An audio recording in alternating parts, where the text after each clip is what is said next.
जय हिंद दोस्तों। आशा करता हूं कि आप सब लोग बेहतर होंगे। करंट अफेयर के आज के इस लेक्चर में हम बात करेंगे चक्रवात गुलाब के बारे में।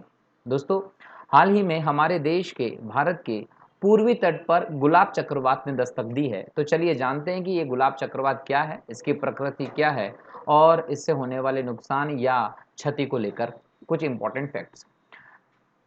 गुलाब चक्रवात है, ये भारत के पूर्वी तट से टकराया है। यदि हम इसके अलावा एक और चक्रवात की बात करें तो शाहीन एक और चक्रवात है जो अरब सागर के ऊपर बन सकता है, इस बात की संभावनाएं मौसम वैज्ञानिकों द्वारा बताई गई हैं। ये दोनों चक्रवात दोस्तों हिंद महासागर के चक्रवातों में शामिल है। हिंद महासागर में जो चक्रवात आते हैं उन चक्रवातों के ही रूप हैं ये गुलाब और शाहीन। हमारा देश जो है, यदि हम उसकी बात करें तो भारत जो है इसके बीच में से लगभग 8 राज्यों में से, कितने राज्यों में से 8 राज्यों में से कर्क रेखा पर गुजरती है। भारत का जो क्षेत्रफल है वो उष्णकटिबंधीय क्षेत्र में आता है, कर्क रेखा के अंडर में। तो यहाँ पर उष्णकटिबंधीय चक्रवात जो है वो आना लाजमी है। गुलाब जो है वो भी एक उष्णकटिबंधीय चक्रवात है और इसका नाम जो है वो पाकिस्तान ने रखा है। क्लियर। और इसने दक्षिण उड़ीसा के और आंध्र प्रदेश के तटों को प्रभावित किया है। अगर हम चक्रवातों के नाम की बात करें दोस्तों, तो चक्रवातों के नाम की हिंद महासागर के क्षेत्र में एक परंपरा है। विश्व मौसम विज्ञान संगठन जो है इसने कुछ दिशा निर्देश दिए हैं और इसके दिशा निर्देशों के अनुसार प्रत्येक क्षेत्र में जो देश होते हैं वो बारी बारी से चरणबद्ध तरीके से सर्कुलर रूप से चक्रवातों को नाम देने का काम करते हैं। ठीक इसी प्रकार की परंपरा भारत में भी है। हिंद महासागर के जो चक्रवात आते हैं उन चक्रवातों का नामकरण यहाँ के जो 13 देश हैं वो करते हैं। यदि हम बात करें तो बंगाल की खाड़ी के और अरब सागर के ऊपर जो भी उष्णकटिबंधीय चक्रवात बनते हैं वो उत्तरी हिंद महासागर के अंतर्गत आते हैं और यहाँ के चक्रवातों को 13 देश जो हैं वो सदस्य देश जो हैं वो नाम देते हैं, जिनमें Bangladesh, Bharat, Maldives, Myanmar, Oman, Pakistan, Sri Lanka, Thailand, Iran, Qatar, Saudi Arab, संयुक्त अरब अमीरात और यमन, ये 13 देश मिलकर इन चक्रवातों का बारी बारी से नाम देते हैं। 2014 की यदि हम 2004 की हम बात करें तो यहाँ पर इन सभी देशों ने 64 नाम सजाए थे जो कि 2020 तक पूरे हो चुके हैं। इसके बाद 64 नामों की एक और लिस्ट जारी की गई है जो कि बारी बारी से चक्रवातों को नाम दिए जाएंगे। और गुलाब जो नाम है ये पाकिस्तान के द्वारा दिया गया नाम है चक्रवातों को।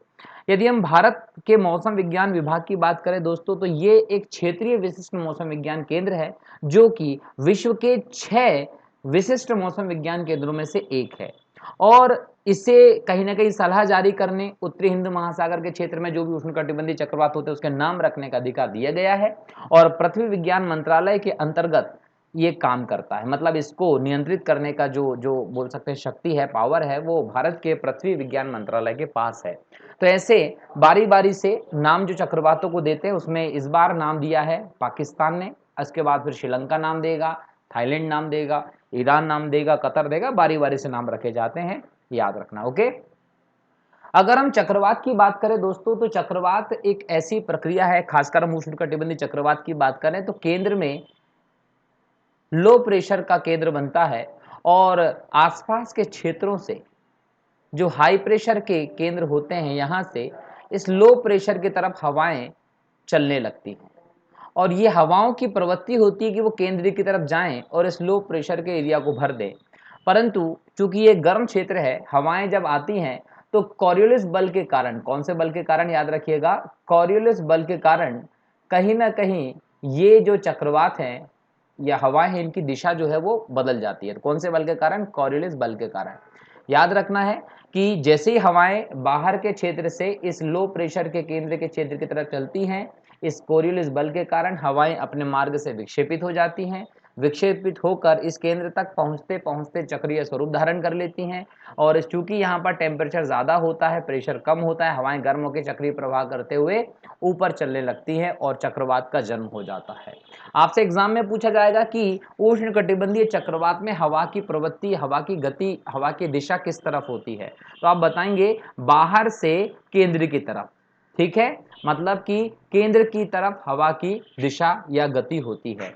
अगर ये पूछ ले कि क्यों होती है तो आपको इसका उत्तर देना है कि केंद्र में लो प्रेशर हाई टेम्परेचर का एरिया बनता है और आसपास इसकी अपेक्षा प्रेशर ज़्यादा होता है, टेम्परेचर जो है उसकी बात करें तो कम होता है।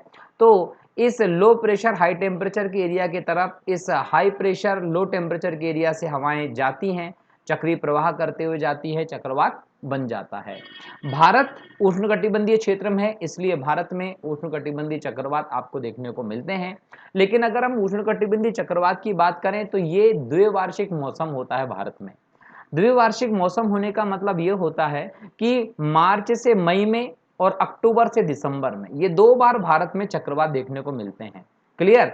बहुत ही दुर्लभ ऐसे अवसर होते हैं जो जून सितंबर के महीनों में चक्रवात आते हैं, वरना हमारे यहाँ पर मार्च से मई जब गर्मी होती है, भीषण गर्मी का जो समय होता है, इस समय चक्रवात आते हैं और अक्टूबर से दिसंबर का जो बीच का एरिया होता है, इस समय हमारे यहाँ पर बोल सकते हैं कि दूसरे टाइम पे कहीं ना कहीं सूर्य जो होता है दक्षिणायन होने वाला होता है। इसके फलस्वरूप जो भारतीय एरिया होता है वहां पर कुछ चीजें देखने को मिलती है, उष्णकटिबंधीय चक्रवात आ जाते हैं। चक्रवात गुलाब की हम बात करें तो 2018 में एक डे चक्रवात आया था जो उष्णकटिबंधीय चक्रवात था। 2005 में प्यार नाम का उष्णकटिबंधीय चक्रवात आया था जो सितंबर के महीने में पूर्वी तट पर पहुंचने वाला था। इन दोनों चक्रवातों के बाद 21वीं सदी का ये तीसरा चक्रवात है गुलाब, जो इस प्रकार से आया है। यदि हम आमतौर पर बात करें तो उत्तरी हिंद महासागर क्षेत्र में बंगाल की खाड़ी की बात करें, अब अरब सागर की बात करें, यहाँ उष्णकटिबंधीय चक्रवात मुख्य रूप से मानसून के पहले आते हैं, अप्रैल से जून के बीच में, है ना, जैसे कि अभी हाल ही में पहले आया था, है ना। मानसून के बाद अगर ऐसे चक्रवात आते हैं तो अक्टूबर से दिसंबर की अवधि में आते हैं, इसके पहले जनरली देखने को नहीं मिलते। क्लियर है? मई जून के और अक्टूबर नवंबर के महीने के जो चक्रवात होते हैं वो बहुत ज्यादा तीव्र गति के होते हैं। यहाँ पर दाब जो होता है उसकी भिन्नता ज्यादा होती है। दाब प्रवणता ज्यादा होने के कारण ये चक्रवात बहुत तीव्र होते गति के होते हैं, भयानक हो सकते हैं और बहुत ज्यादा नुकसान पहुंचाने वाले चक्रवात ये होते हैं। यदि हम चक्रवातों के वर्गीकरण की बात करें तो भारत के जो मौसम विज्ञान संस्थान है उसने अधिकतम निरंतर सतही हवा की गति के आधार पर चक्रवातों का वर्गीकरण किया है। यहाँ पर 68 से 63 समुद्री मील गंभीर चक्रवात, बहुत गंभीर चक्रवात जो होते हैं उनको 64 से 89 समुद्री मील की गति होती है। बहुत अत्यंत गंभीर चक्रवात जो होते हैं वो 90 से 119 समुद्री मील की गति से चलते हैं और सुपर साइक्लोनिक स्टॉर्म जिसको हम कहते हैं वो 120 समुद्री मील से भी ज्यादा गति के होते हैं, ये याद रखिएगा। अब समस्या ये है कि आप लोग ये सोच रहे होंगे कि सर समुद्री मील जो है, यहाँ पर समुद्री मील शब्द में कितने किलोमीटर आते होंगे, क्योंकि नॉर्मली हम लोग तो किलोमीटर की बात करते हैं, भाई 90 किलोमीटर प्रति घंटा हो, 100 किलोमीटर प्रति घंटा हो। यहाँ पर जो बात हो रही है वो 48 से 63 समुद्री मील हो, 64 से 89 समुद्री मील हो, 90 से 119 समुद्री मील हो या 120 समुद्री मील से ज्यादा की गति हो। तो समुद्री मील का मतलब होता है नॉटिकल माइल्स, जो नॉर्मली 1.8 किलोमीटर प्रति घंटे के बराबर होता है। तो यहाँ पर याद रखिएगा 1.8 किलोमीटर प्रति घंटे के बराबर होता है एक समुद्री मील की। ठीक है, तो आप इस गति को चेंज कर सकते हैं। अच्छा, अगर गुलाब जो चक्रवात की बात करें दोस्तों तो ये 95 किलोमीटर प्रति घंटा की गति वाला चक्रवात है। इसका मतलब ये कहीं ना कहीं हम अत्यंत गंभीर श्रेणी वाले चक्रवात के अंतर्गत को शामिल करते हैं। अगर इसके अलावा की चक्रवातों की बात करें जिन्होंने भारत में 2020-21 के इस ड्यूरेशन में तबाही मचाई है तो उसमें ताउते चक्रवात, यास चक्रवात, निसर्ग चक्रवात और अम्फान चक्रवात बहुत भयानक हुए हैं।